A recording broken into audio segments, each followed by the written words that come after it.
Et par rapport, Monsieur Guenebou, par rapport à ce fameux test tuberculinique, qu'est-ce qu'il en est en fait? Qu'est-ce que c'est exactement en fait? Comment... La tuberculine, c'est bien la toxine du bacille de Koch. Alors, la tuberculine est obtenue par une filtration de culture de bacille de Koch virulent, qui ensuite a été traité, travaillé, chauffé, etc. Je ne peux pas vous donner le descriptif exact.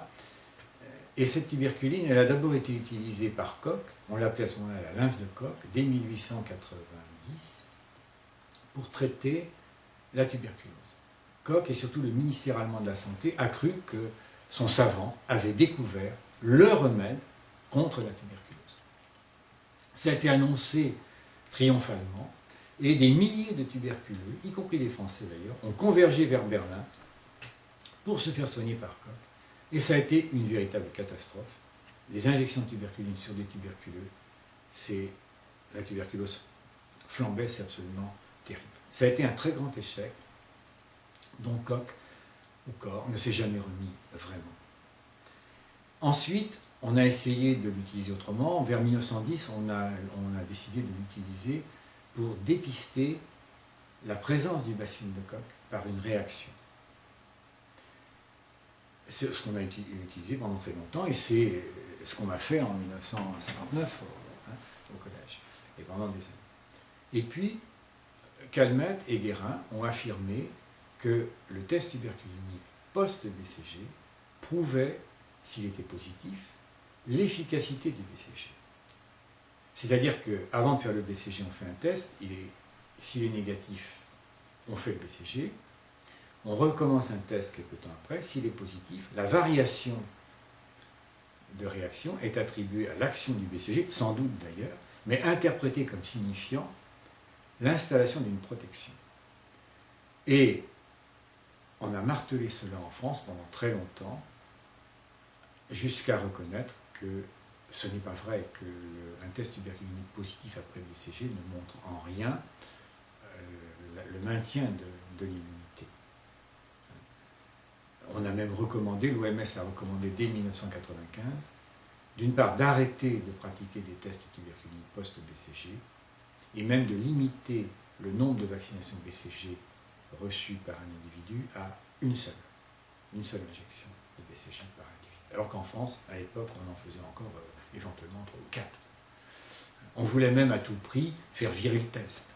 En France, la législation prévoyait qu'on pouvait faire 2 BCG pour être en règle avec l'obligation, si à la première fois le test ne devenait pas positif. Mais je sais que dans les milieux médicaux, dans les années 60, pour les étudiants en médecine par exemple, ou les infirmières ou autres, on leur faisait des BCG et des tests tuberculiniques à répétition jusqu'à ce qu'ils deviennent positifs. Moi j'ai connu un médecin qui était à Angers, il m'a dit « je ne sais pas combien on m'a fait de BCG ». Il n'a jamais viré son test. Il y a effectivement environ 5% des individus qui ne virent jamais leur test tuberculinique. C'est une réaction qui ne se produit pas chez tous les individus pour certaines raisons génétiques. On voulait faire un forcing, alors que la législation prévoyait simplement 2, il y en a quand même reçu beaucoup plus, et pour ce médecin, ça s'était très mal terminé. Ce qui fait que, enfin, il a réussi à devenir médecin quand même, et il a viré sa cutie, si vous voulez, d'une autre façon, c'est-à-dire qu'il s'est lancé dans des médecine un petit peu moins officielle, si vous voulez. C'est pour ça que je l'ai rencontré d'ailleurs. Bon. Et il y a aussi la signification du test tuberculinique chez les humains et chez les bovins. Alors en France, chez les humains, il fallait qu'il soit positif pour pouvoir aller à l'école, et pour ça, il fallait avoir le BCG et être positif afin d'être protégé, de ne pas risquer de contaminer les autres enfants, alors qu'il est parfaitement établi qu'un enfant ne transmet jamais la tuberculose parce qu'il ne peut pas expectorer le bacille, qui est un bacille lourd qu'il ne peut pas expectorer. Par contre, chez les bovins, il faut être négatif. Sinon, on vous abat. Ou on ne peut pas vous exporter. Alors, imaginez la situation suivante. On va terminer cette partie sur ça, qui est un peu cocasse. Un éleveur qui a à la fois un enfant et une vache. Le test qui doit être négatif pour sa vache est positif pour son fils. Alors j'en ai fait un petit poème, si vous voulez, j'ai mis ça en musique. Alors si vous voulez, je vais vous le lire. Le vétérinaire et le médecin. Un jour, monsieur vétérinaire, marchant d'une allure débonnaire, a rencontré un médecin. « Où allez-vous de bon matin ?» que lui a dit monsieur docteur. qui s'est levé bien avant l'heure. Je vais chez monsieur l'éleveur pour y faire un acte majeur, car son troupeau je dois tester pour trouver vaches infectées. Mais chez lui aussi, sur le champ, je vais pour tester son enfant, pour bien pouvoir le dépister avant de faire le BCG. Messieurs, c'est pour moi un honneur de vous avoir de si bonne heure, faire à mon fils et à ma vache un même test que je sache. Eh oui, il en est bien ainsi.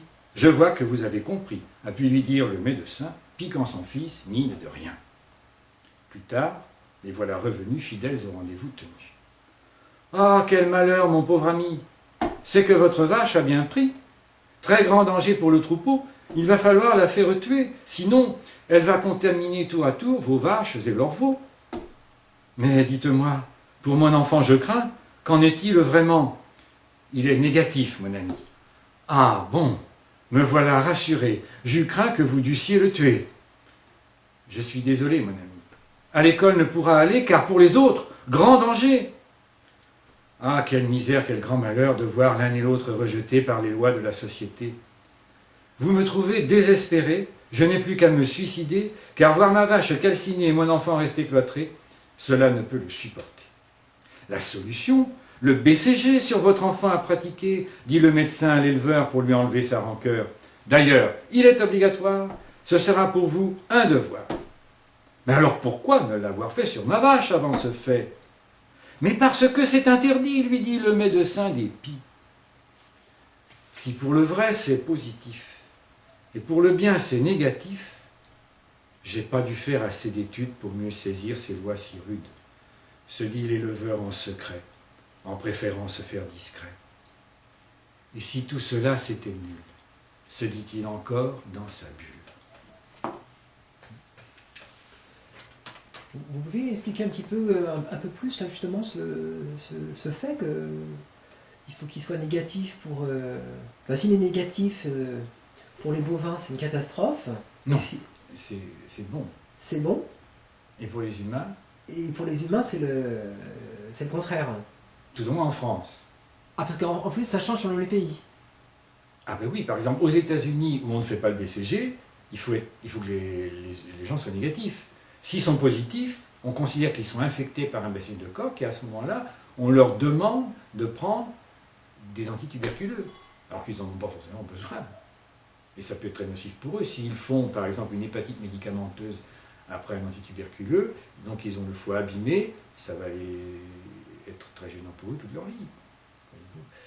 Donc, par contre, en France, oui, effectivement, il fallait être positif. Pour faire des études de médecine, il faut peut-être toujours être positif. Ce médecin dont je vous parlais tout à l'heure, pour pouvoir entrer dans le service des pulmonaires, des tuberculeux, il fallait absolument que son test soit positif. Alors que la législation qui s'applique aussi aux médecins, d'ailleurs, ne demandait que 2 BCG. Positif, donc c'est-à-dire qu'ils ont fait une primo-infection. Après BCG, donc ils supposent que le BCG les protège contre la tuberculose. Alors que pour ceux dans les pays où on ne fait pas le BCG, positif signifie qu'ils ont été infectés par une mycobactérie, on suppose généralement que c'est la mycobactérie tuberculeuse.